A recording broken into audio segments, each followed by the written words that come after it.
Esta maravillosa verdad en el libro de Hebreos no es un estudio sobre el libro de Hebreos.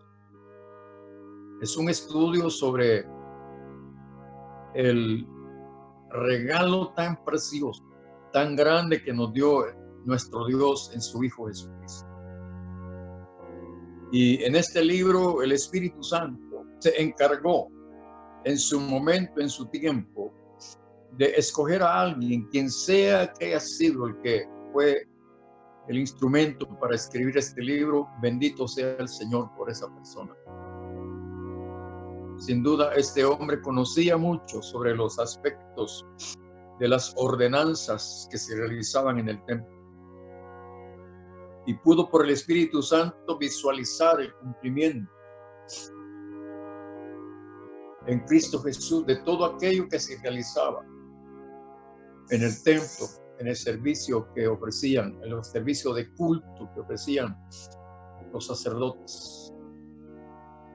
Por eso es bien importante que entendamos, como aquí mismo en este libro se nos dice, que tanto el sacerdocio como las ordenanzas de culto que se realizaban solo eran una sombra, solo eran un tipo o figura de lo que vendría.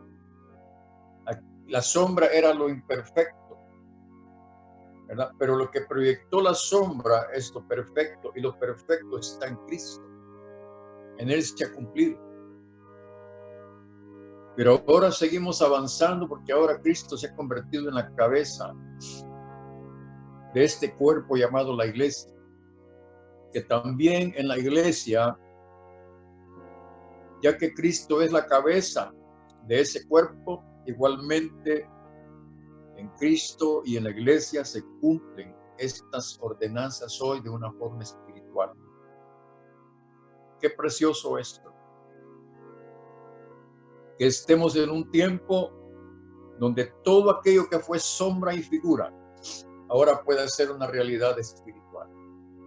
Hoy ya no ofrecemos, como he estado diciendo repetidas veces, no ofrecemos un cordero literal o cualquier otro animal que era clasificado para ofrecerse como sacrificio. Ni tampoco usamos ni palominos, tórtolas, ni granos de trigo natural, en lo natural, o lo que sea, ni aceite literal, ni vino literal, nada literal. Todo ahora tiene una aplicación espiritual. Pero escuchen, todo lo que es en lo natural, escuchen bien, es un reflejo de lo que es en lo espiritual. Por eso debemos entrar ahora a lo perfecto. Debemos entrar ahora a lo que en el plan de Dios estaba establecido para que existiera hoy un pueblo que también el mismo Señor constituye, ya que Él constituyó a Jesucristo como sacerdote para siempre. También Jesucristo nos constituye en este plano de adoradores, de alabadores, de servidores. Nos constituye también como un sacerdocio santo, como sostiene el apóstol Pedro en su primera carta, capítulo 2, versículo 9, y como también en Apocalipsis, capítulo 1, versículo 6, donde dice ahí que el Señor Jesucristo nos hizo reyes y sacerdotes para Dios su Padre. Desde el principio Dios quiso que el pueblo de Israel fuera un reino de sacerdotes. Lo único que existió fue una tribu sacerdotal, no toda la nación. Pero hoy hay una nación. Hay una nación sobre esta tierra que tiene un rey y que tiene un sacerdote. Así como él es rey y sacerdote, su cuerpo igualmente tiene esas funciones. Es tal que donde quiera que hay un creyente genuino, verdadero, un creyente que realmente vive en santidad, en pureza y bajo la unción del Espíritu, es un representante de ese rey. Ese miembro del cuerpo de Cristo representa también, donde quiera que sea, como un embajador, representa a todo un pueblo, toda una nación en el país donde esté. Ese embajador representa al pueblo al que pertenece. Así cada uno de nosotros en ese plano, donde quiera que estemos, debemos reflejar, debemos mostrar a Cristo en nosotros. La mera verdad, elevando eso. Cada gente que nos viera, y por favor entiéndanme esto, hermano, yo no quiero estirar este patrón a un grado donde ya no tenga sentido, pero la realidad es que la gente debería poder ver a Jesucristo manifestado en nosotros. Hasta dentro de la misma congregación falla esto que les digo. Si en la congregación pudiéramos vernos de esa manera, si en la familia pudiéramos vernos en esa forma, si los hijos pudieran ver en el padre al Señor y el padre en sus hijos pudiera ver al Señor. Mire, la forma en la que los padres criaran a los hijos, hermanos, sería totalmente distinto de lo que hoy es, porque entenderían que están ocupándose de alguien que es a la imagen y semejanza de Dios y a la imagen y semejanza del Hijo de Dios, Jesucristo. Es lo que dice Romanos 8:29, que somos conformados a la imagen de su Hijo para que Él sea el primogénito entre muchos hermanos. Es lo que debemos de estar enfocando. Mire, si así viviéramos, dejaríamos de estar peleando en las congregaciones y fuéramos familias verdaderamente piadosas, unidas, procurando la unidad del cuerpo de la congregación o del cuerpo familiar. No hubieran disensiones, pleitos, ni contiendas, ni en la familia, ni en la congregación, si nos viéramos de ese modo. Por eso muchos creyentes los atacan allá afuera, porque no ven al Señor, lo que ven es otra cosa. Desde el principio, desde la época de los jueces, hubo un hombre llamado Abimelech, que reinó sobre Israel, porque el pueblo quería un rey. Ese hombre murió, cumplió lo que iba a hacer. Ese hombre fue juez y rey, aunque no era realmente alguien que mereciera tal cosa, pero el mismo pueblo lo hizo. Y fíjense a dónde voy con esto. ¿Qué está sucediendo hoy en el pueblo de Israel y qué está sucediendo en la iglesia? Se entiende que Jesucristo es el Rey de Reyes, el Señor de Señores. Pero ¿qué está haciendo Israel y qué estamos haciendo los de la iglesia? Mire, como en el tiempo de Samuel. Samuel no era rey, era un juez, pero gobernaba Israel en el nombre del Señor. A través de Samuel, Dios reinaba sobre Israel. Pero un buen día se les metió entre ceja y ceja, dado que Samuel había envejecido. Y obviamente sus hijos tenían que sucederle en el asunto de ser jueces. Lamentablemente los hijos de Samuel no llenaron las condiciones, los requisitos, y el pueblo los rechazó. Y encima rechazan a Samuel. Fíjense qué tremendo. Y por cierto fuera poco, terminan rechazando a Dios mismo como rey sobre ellos. ¿Y cuál era el argumento de ellos? Ya no queremos, Samuel, que tú nos juzgues, menos tus hijos. ¡Ush! Tus hijos. Fíjense. Nosotros queremos un hombre, un rey que gobierne sobre nosotros como tienen las demás naciones. Allá se va Samuel a llorar, a buscar al Señor. Y de inmediato el Señor le dice, óyelos, ponles un rey, pero diles que ese rey va a ser, y da una lista de cosas que el rey va a hacer, contrario a lo que antes en Deuteronomio 17 se había hablado acerca de que cuando el pueblo quisiera un rey, que ese que fuera elegido debería respetar ciertas ordenanzas y no constituirse sobre el pueblo de Israel como un abusador, como un dictador, como un tirano, como un déspota. sino como verdaderamente debería de gobernar un rey. Miren, hoy día muchos gobernantes, si se dice, ¿no?, son servidores del pueblo, pero en la realidad muchos, el pueblo termina siendo lo contrario. Es tremendo. Ese que se pone ahí como gobernante, ¿en qué se convierte? La historia nos enseña. La realidad es palpable. Es serio, hermano, cuando un hombre mortal es elevado a ciertas alturas, se envanece, se llena de arrogancia, de vanidad. Llega a elevarse tanto que piensa que él es un Dios. Y la historia nos muestra mucho, no solamente en las naciones, sino en Israel mismo. Es terrible eso. Ahora, ¿por qué estoy diciendo todo esto? Porque hoy día nosotros tenemos un rey, se llama Jesucristo.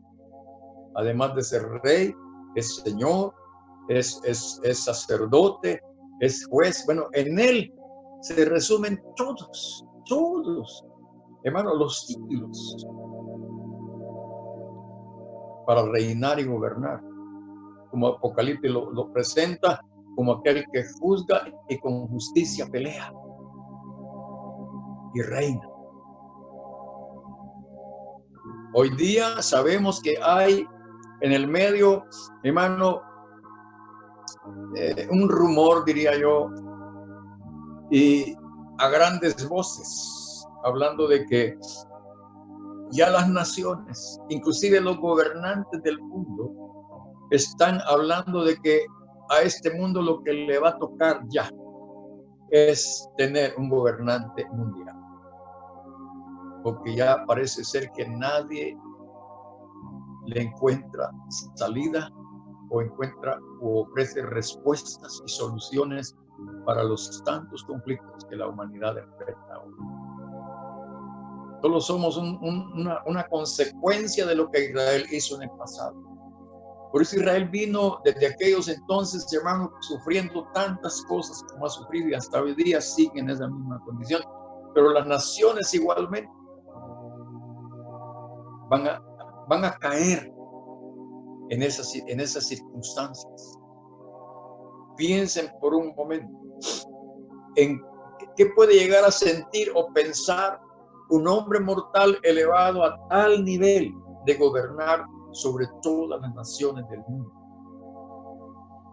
¿Qué puede llegar a pensar o creer? Si con solo tener un tiempo de gobierno en un país por unos años los envanece tanto, ¿qué puede suceder con un gobernante mundial? Por eso nos conviene Jesucristo. Por eso debemos entender, como el apóstol Pedro dice, que aquellos que están delante de la grey no deben de enseñorearse de ella, sino que deben señorear, que es una cosa muy distinta. No deben imponer su señorío. La gente debe de aceptarlo y recibirlo voluntariamente, y el ejercicio de ese señorío deberá ser paz, deberá ser verdadera prosperidad, verdadera justicia. De veras, hermano, un reino efectuado dentro de un marco de transparencia y de verdad como nunca jamás se ha tenido. Pero eso ya debe estar funcionando dentro de la iglesia. Porque ¿quién nos gobierna a nosotros realmente? Debemos de dar evidencia de quién está reinando sobre nosotros. Porque el rey que tenemos es un rey justo. Es un rey santo. Es un rey verdadero. Es un rey que no abusa. Es un rey que no se constituye como un dictador. Y su reino es un reino de paz, de justicia y de gozo. Eso debíamos de visualizar los creyentes en las iglesias.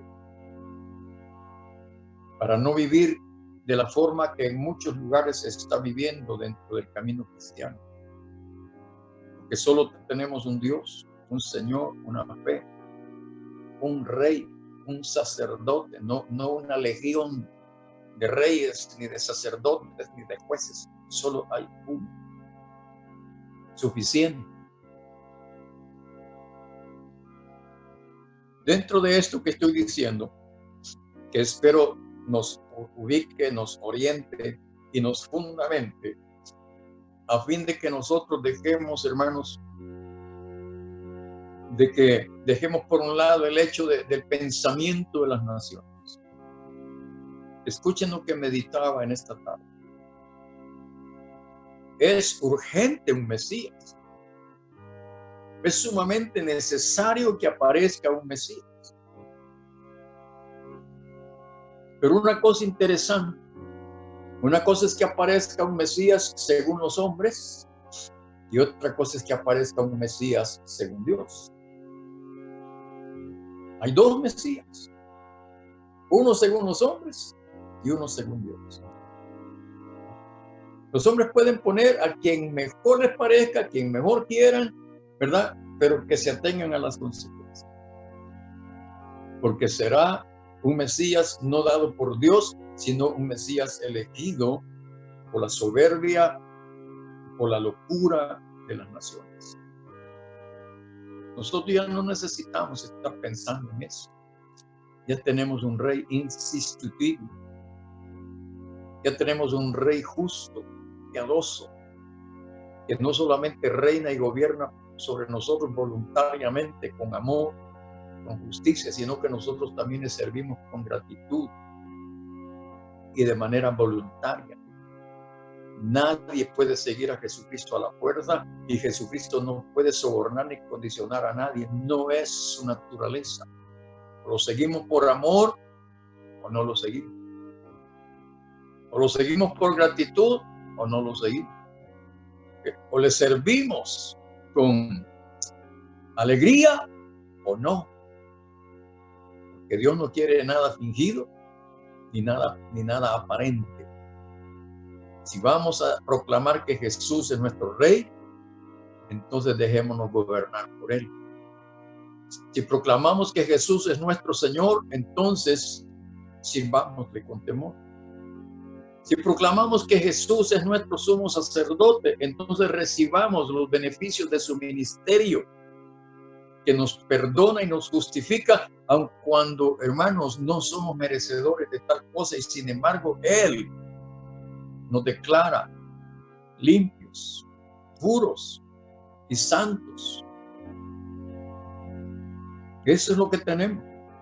Y deberíamos de regocijarnos en gran manera, porque no hay nación sobre la tierra que tenga tal rey, tal sacerdote, tal Señor.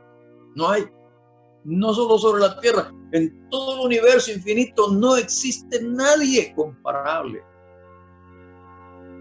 al rey que tenemos. Entonces dejemos de estar viendo hacia afuera. Debemos de estar oyendo las voces que hay por todos lados. Es urgente que tengamos un rey. Ya lo tenemos. Nosotros no tenemos ya la urgencia.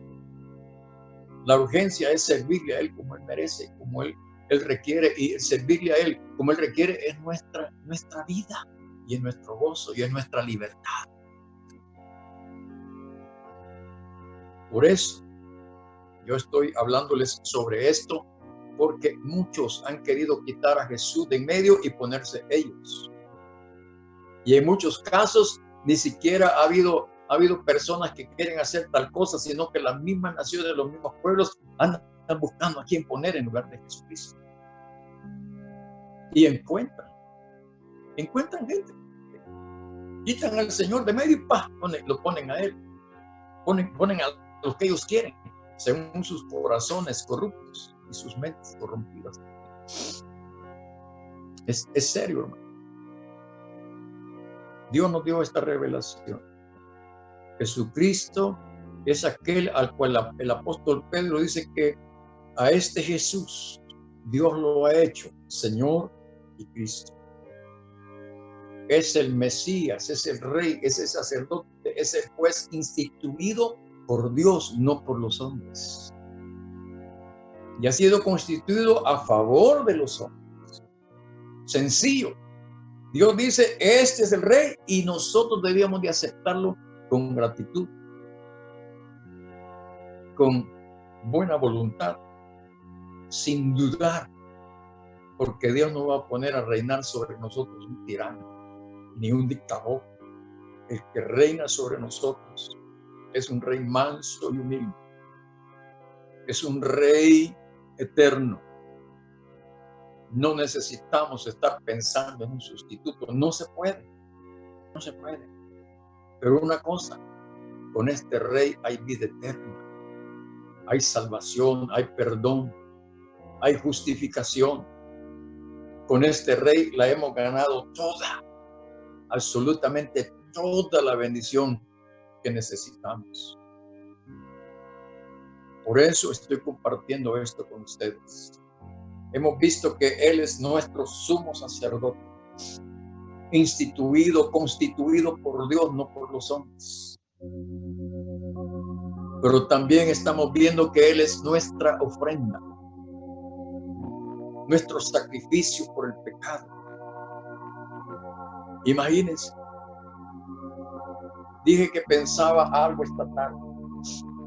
Si el mundo escogiera un Mesías, este Mesías debería venir y dar la vida por los que lo han escogido.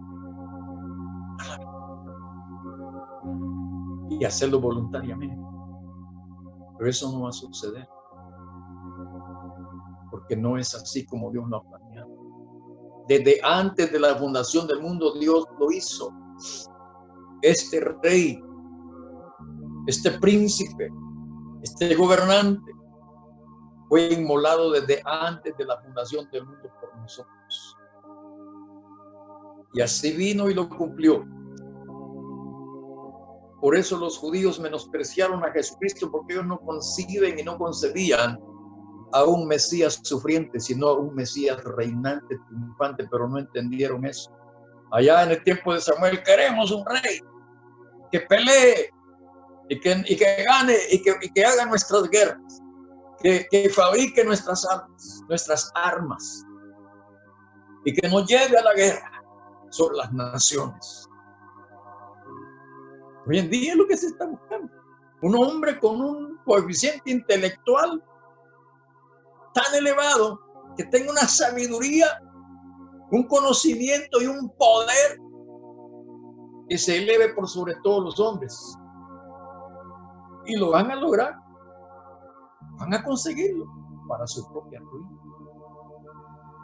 para su propia perdición. Nosotros ya no necesitamos andar buscando a alguien que tenga un coeficiente intelectual tan elevado y todo lo demás que anhelan. Ya Jesucristo lo tiene todo.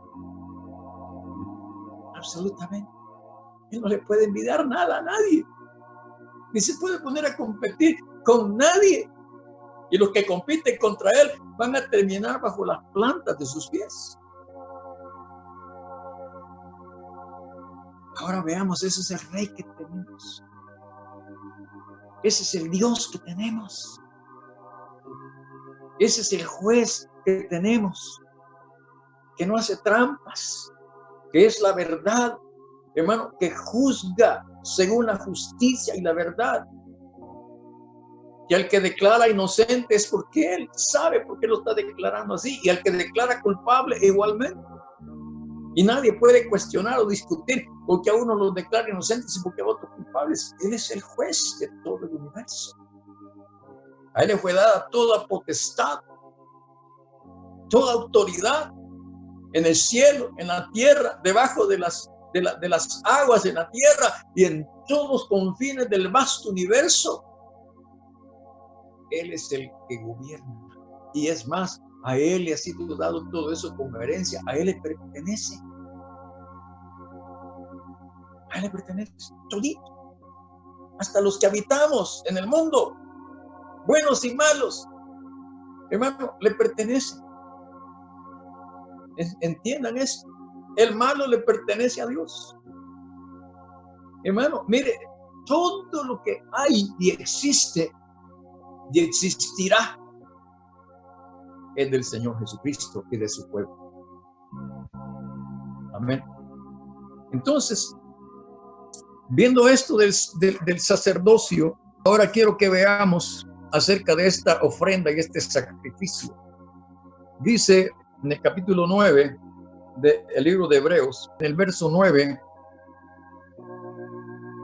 lo cual es símbolo para el tiempo presente. Está hablando del tabernáculo y está hablando del templo, en este caso, el templo de Salomón. Era sencillamente un símbolo para el tiempo presente,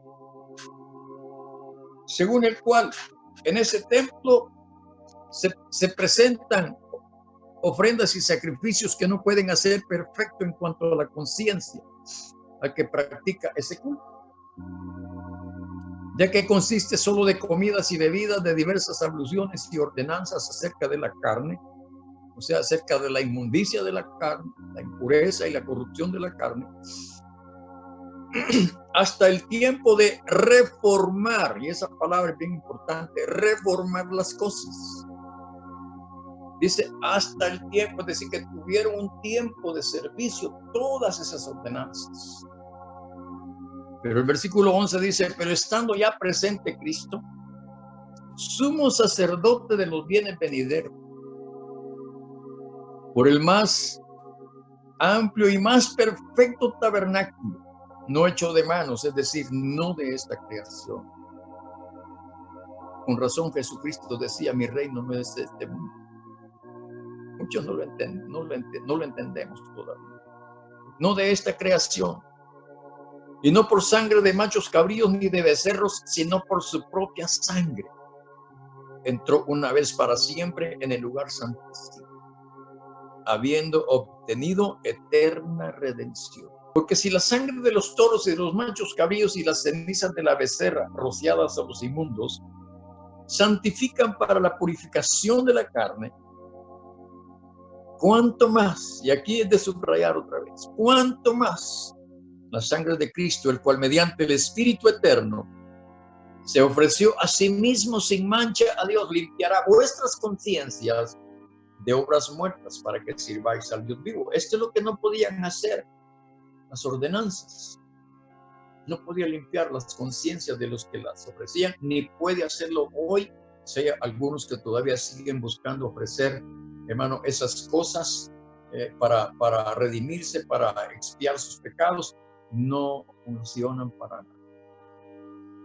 Sigan haciéndolo si quieren, pero no sirve para nada delante de Dios. No hay nada aparte de Jesucristo que pueda hacer lo que solamente pudo hacer con su sacrificio. Así que por eso, versículo 15, así que por eso es mediador de un nuevo pacto. Es decir, como dijo el apóstol Pedro, hay un solo mediador. También el apóstol Pablo lo mencionó, hay un solo mediador entre Dios y los hombres, Jesucristo. Ahora,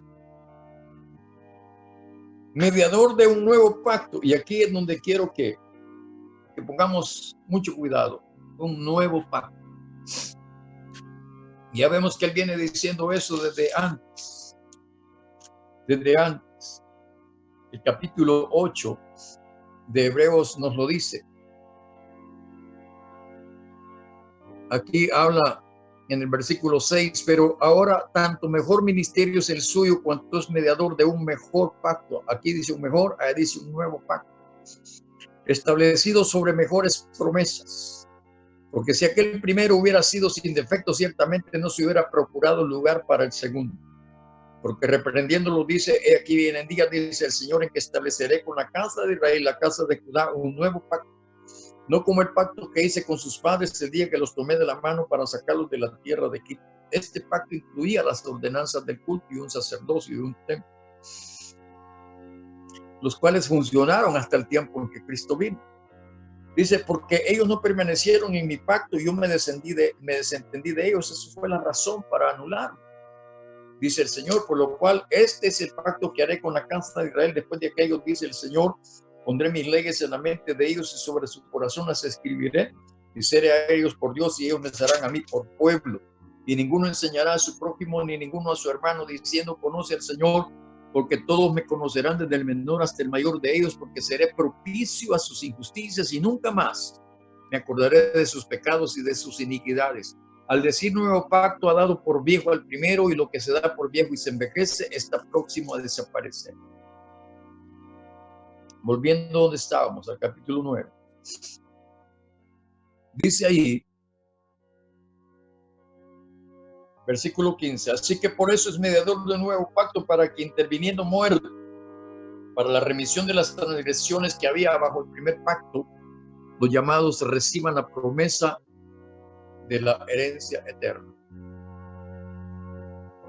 Quiero que comprendan esto que voy a decirles. Cuando allá en Éxodo 19, el pueblo reunido al pie del monte Sinaí, ahí recibieron las tablas de la ley. Pero una cosa que el Señor les dijo en el 19, 5 y 6, ahí les señaló cuál era el pacto que estaba haciendo con ellos. Él dijo, si oyeres atentamente mi voz, fíjense qué condición.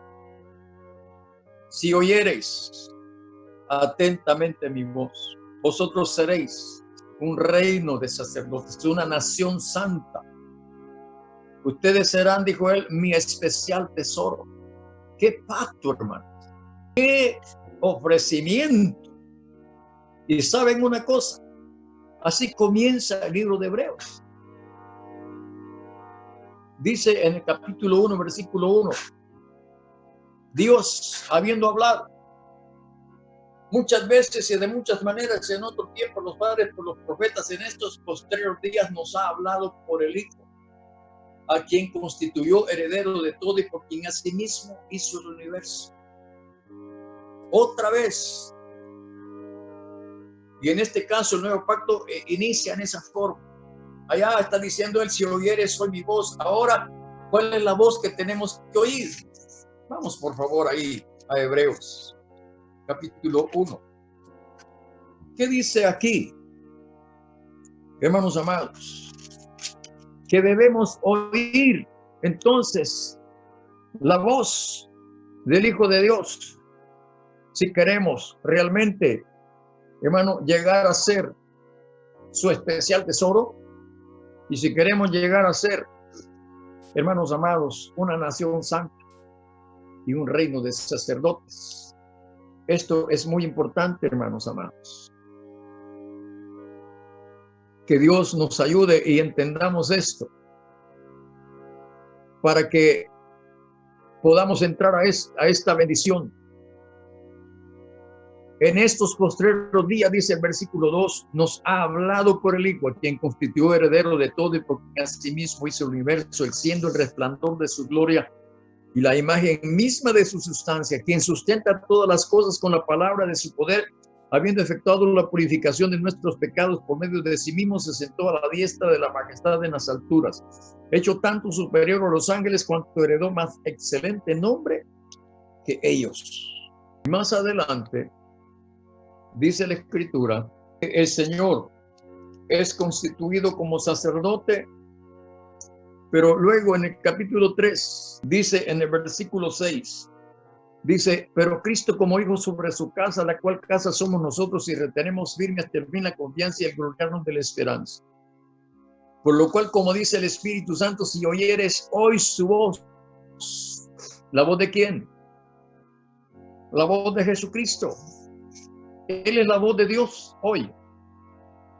No endurezcáis vuestros corazones como una provocación en el día de la tentación en el desierto, donde me tentaron vuestros padres, me probaron y vieron mis obras 40 años, a causa de lo cual me disgusté contra esa generación y dije, siempre andan vagando en su corazón y no han conocido mis caminos. Por tanto juré en mi ira, no entrarán en mi reposo. Fíjense lo que aquí está diciendo. Oír la voz del Hijo de Dios. Algo que los israelitas no quisieron oír en aquel tiempo como Moisés. Que no nos hable Dios, porque si Dios nos habla vamos a morir. Más tarde Moisés les está diciendo, ya se dieron cuenta que ustedes pueden oír la voz de Dios, Él puede hablarles y ustedes todavía están vivos aquí, ¿no se dan cuenta de tal cosa? Pero dice, no queremos oír más su voz, tenemos miedo. Por eso yo he hecho mucho énfasis meses atrás, que estemos con nuestros oídos abiertos para escuchar su voz. Mirad, hermanos, que no haya en ninguno de vosotros corazón malo de incredulidad para apartarse del Dios vivo, antes exhortados los unos a los otros cada día, entre tanto que se dice hoy, para que ninguno de vosotros se endurezca por el engaño del pecado. Amados, entremos a su reposo oyendo su voz. Esa es otra de las bendiciones preciosas que nos vinieron cuando Dios instituyó a su Hijo Jesucristo como sacerdote. Y lo exaltó de tal manera que lo hizo rey, lo hizo Señor. Hermanos, nos conviene, nos interesa enormemente humillarnos. Hermano, qué humillación la que el Señor hace de venir a hablarle al polvo de la tierra. El polvo de la tierra, Él le ordena que viva, que se levante, porque Él quiere que reine con Él. Qué tremendo eso, hermano. De ahí hemos sido levantados nosotros, del polvo de la tierra, del lodo cenagoso, de la inmundicia. Él nos ha levantado con su poder. Y qué ofrecimiento el que tenemos de entrar a ser parte de un reino de justicia. Como el apóstol Pedro dice, cielos nuevos y tierra nueva en los cuales mora la justicia.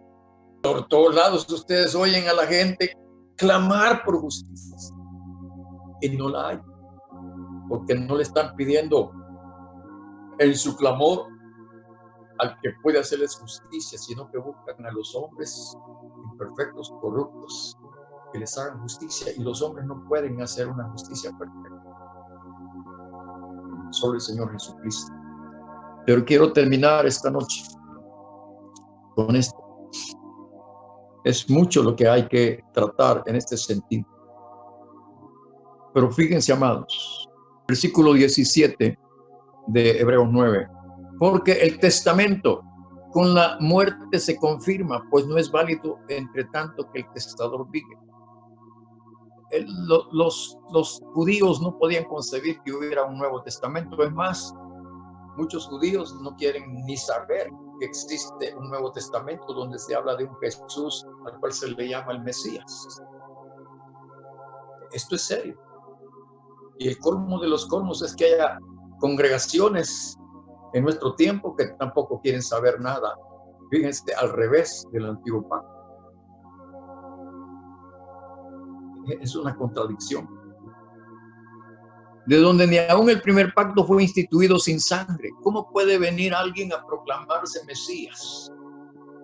¿Con qué sangre? ¿Con qué sacrificio? ¿Con qué credencial? Cualquiera que se quiera constituir Mesías sería bueno que nos presentara de una forma convincente, sobrenatural, espiritual, que está siendo puesto por Dios y que no lo están poniendo quién sabe quién. De donde ni aún el primer pacto fue instituido su sangre, porque habiendo anunciado Moisés todos los mandamientos de la ley a todo el pueblo, tomó la sangre de los becerros y de los machos cabríos con agua, lana, escarlata y hisopo, y roció el mismo libro y también a todo el pueblo, diciendo: esta es la sangre del pacto que Dios os ha mandado. Y además de esto, roció también con la sangre del tabernáculo y todos los vasos del ministerio, y casi todo es purificado según la ley con sangre, y sin derramamiento de sangre no se hace remisión. Va a venir uno proclamándose Mesías. ¿Qué capacidad tendrá de perdonar pecados? Si ese Mesías que venga más bien va a alentar a que tengamos una vida libertina, que seamos idólatras hasta donde querramos y hagamos lo que nos dé la gana. ¡Qué libertad! Y muchos pueblos están clamando por tener una libertad donde hagan lo que hagan, que nadie les diga y ni les haga absolutamente, que no les demande. ¡Qué terrible! Versículo 23, fue pues necesario que las figuras de las cosas celestiales, por eso dije, son figuras, son tipos, son sombras, así, pero las cosas celestiales mismas con mejores sacrificios que estos, porque no entró Cristo en el santuario hecho de mano figura del verdadero, sino en el cielo mismo, para presentarse ahora por nosotros ante Dios, y no para ofrecerse muchas veces como entra el sumo sacerdote, o entraba el sumo sacerdote en el lugar santísimo cada año con sangre ajena. De otra manera, le hubiera sido necesario padecer muchas veces desde el principio del mundo, hablando de Cristo. Pero ahora, en la consumación de los siglos, se presentó una vez para siempre por el sacrificio de sí mismo para quitar de en medio el pecado. ¿Qué Mesías va a venir que haga tales cosas? No hay nadie. Ya está hecho.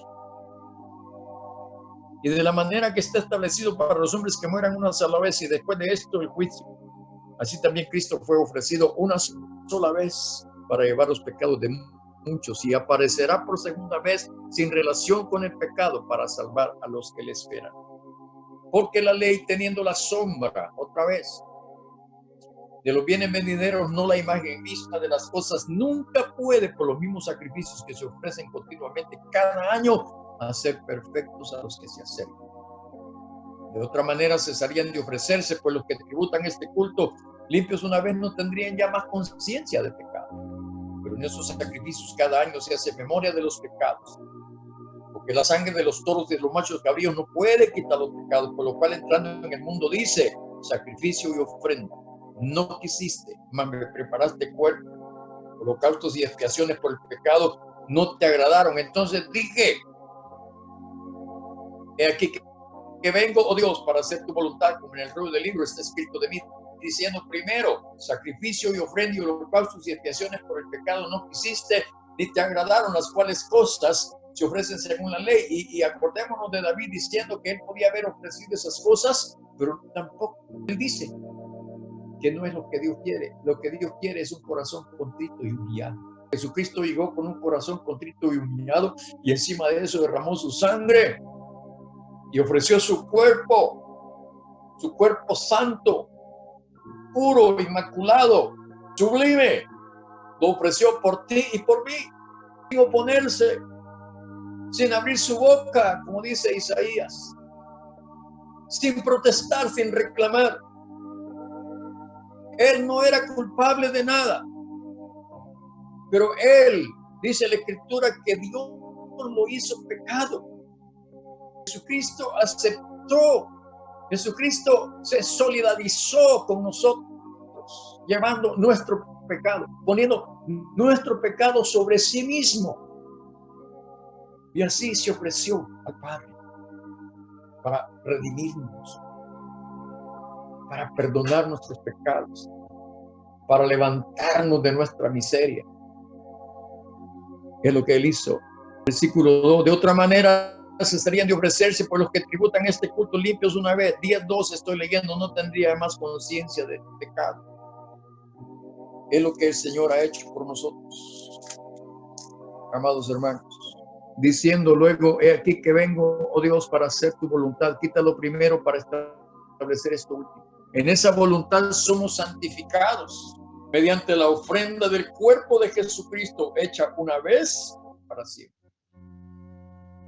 Y luego vuelve a mencionar el nuevo pacto. Y recuerdo lo que Jesús hizo la noche de la Pascua, donde él fue ofrecido.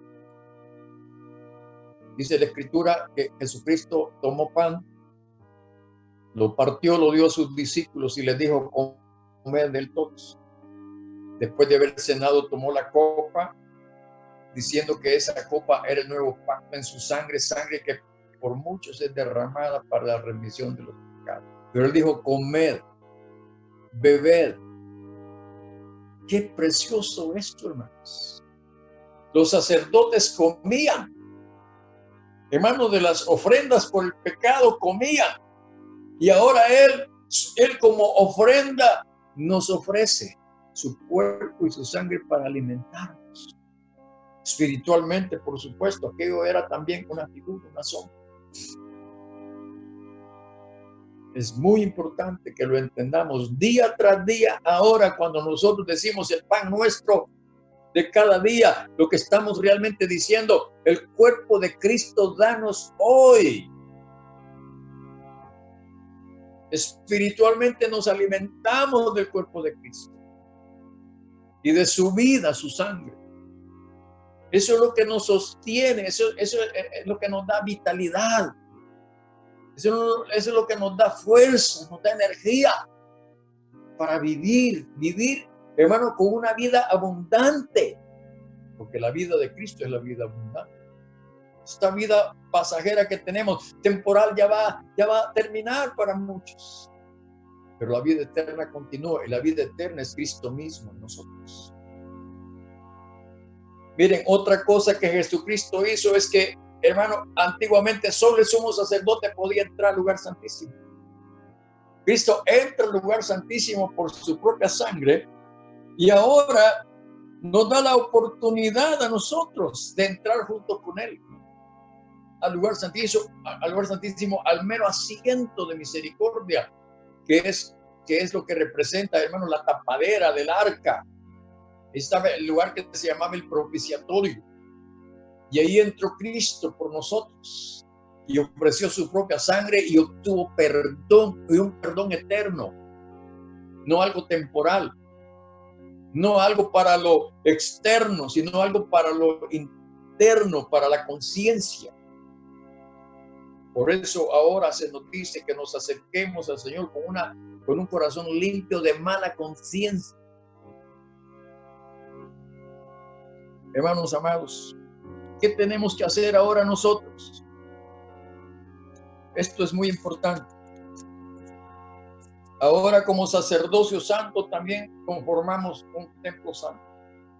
Y como hay un sacerdocio y hay un templo espiritual y hay un sacerdote espiritual junto con él, ¿qué debemos hacer nosotros hoy? Fíjense, hermanos amados. En el capítulo 13 del libro de Hebreos, y con esto voy a terminar. Hay mucho más que hablar sobre esto, pero ustedes estudien, investiguen, escudriñen al respecto. Capítulo 13, versículo 9. No os dejéis llevar de doctrinas diversas y extrañas, porque buena cosa es afirmar el corazón con la gracia, no con viandas. Cuando dice viandas se está refiriendo a los sacrificios del pasado. Con la gracia de la justificación, la gracia de Dios en Cristo Jesús, perdonando nuestros pecados. Dice, no con viandas que nunca aprovecharon a los que se han ocupado de ellas. Ahora dice que tenemos un altar del cual no tienen derecho de comer los que sirven al tabernáculo. Está hablando los que sirven a las cosas de la carne religiosas. Fíjense, porque los cuerpos de aquellos animales cuya sangre a causa del pecado es introducida en el santuario por el sumo sacerdote son quemados fuera del campamento, por lo cual también Jesús, para santificar al pueblo mediante su propia sangre, padeció fuera de la puerta. Salgamos pues a él, ya no sigamos sirviendo en el tabernáculo del pasado. Salgamos a él fuera del campamento llevando su vituperio, porque no tenemos aquí ciudad permanente, sino que buscamos la porvenir. Así que ya que tenemos un altar, en ese altar y en este templo, dice el versículo 15, así que ofrezcamos siempre a Dios por medio del sacrificio de alabanza, es decir, fruto de labios que confiesan su nombre. Y de hacer bien y de la ayuda mutua no os olvidéis, porque de tales sacrificios se agrada a Dios. ¿Saben ustedes, hermanos, que eso precisamente es lo que buscaba Dios en el antiguo pacto? Pero no lo hicieron como Dios esperaba y ordenara.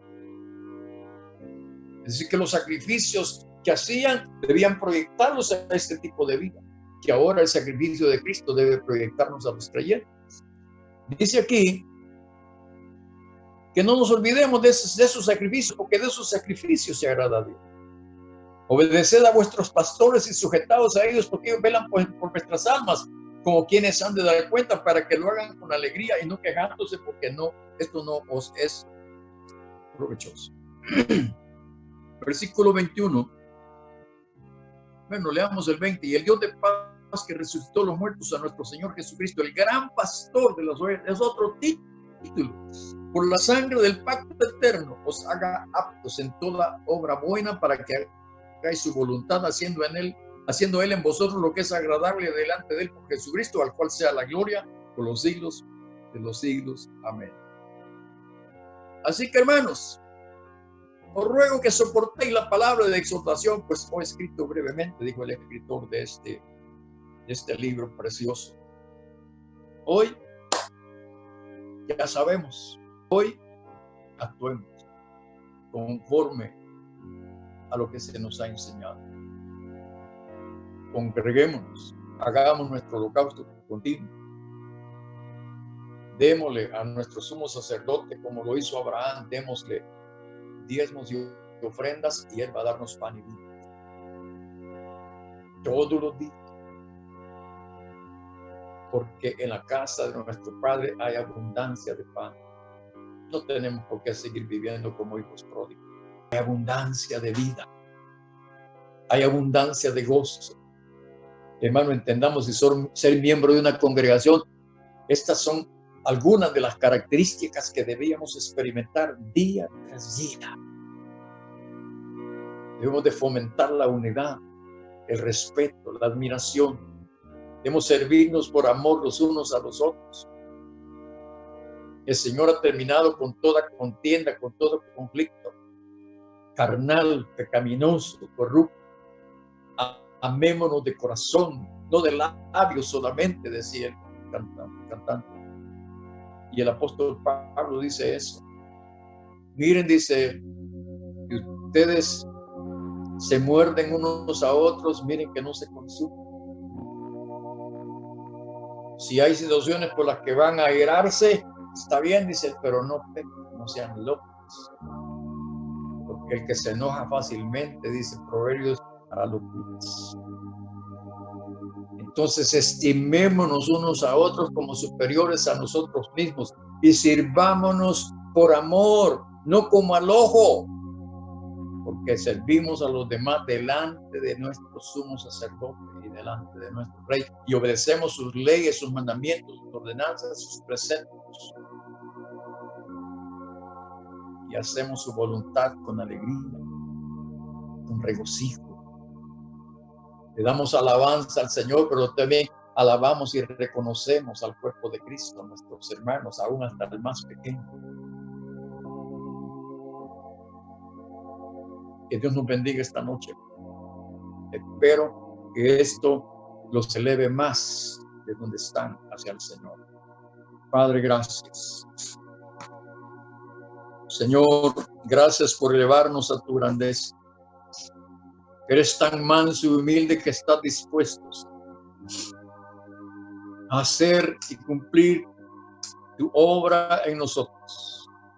Señor, que también nosotros nos humillemos hasta lo sumo y que podamos, Señor, también juntamente contigo ser elevados hasta lo sumo, a tu grandeza.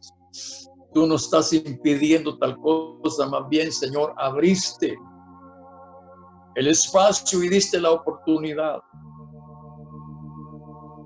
Preparaste el camino, preparaste el terreno, preparaste hasta las circunstancias.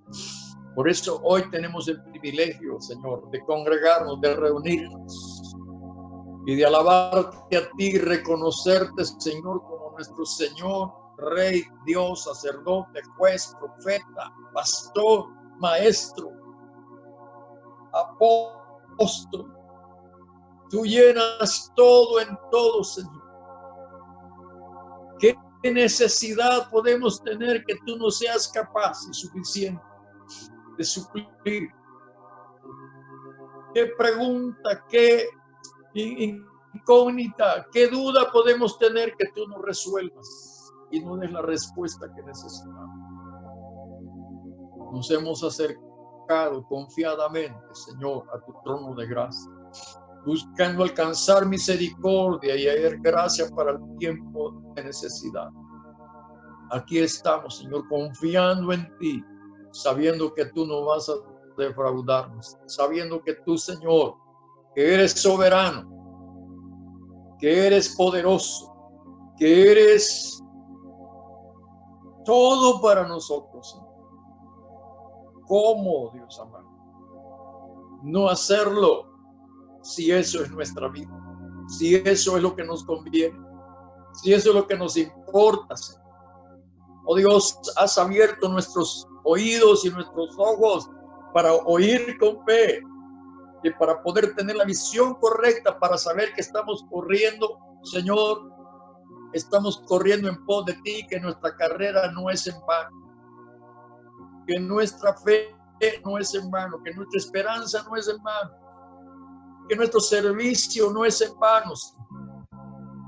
Grandes recompensas, grandes galardones están disponibles para aquellos que como ovejas oímos tu voz y obedecemos y te seguimos a donde tú quieras llevarnos. Hoy, Señor, invoco tu nombre sobre mis hermanos y hermanas. Y te ruego que seas propicio, Señor, y que desciendas, Señor, que te manifiestes en la vida de cada uno, Señor, y que nosotros podamos consagrarnos y dedicarnos con toda nuestra alma, con toda nuestra mente, con todo nuestro corazón, con todas nuestras fuerzas, Señor. Queremos ser constantemente un holocausto continuo para ti, Señor, que suba delante de ti cada día, Señor, nuestra vida en sacrificio, en honor grato, Señor, juntamente con tu Hijo amado, Jesucristo. Muchas gracias, en el nombre de Jesús. Muchas gracias. Dios los bendiga, amados. Sigamos adelante.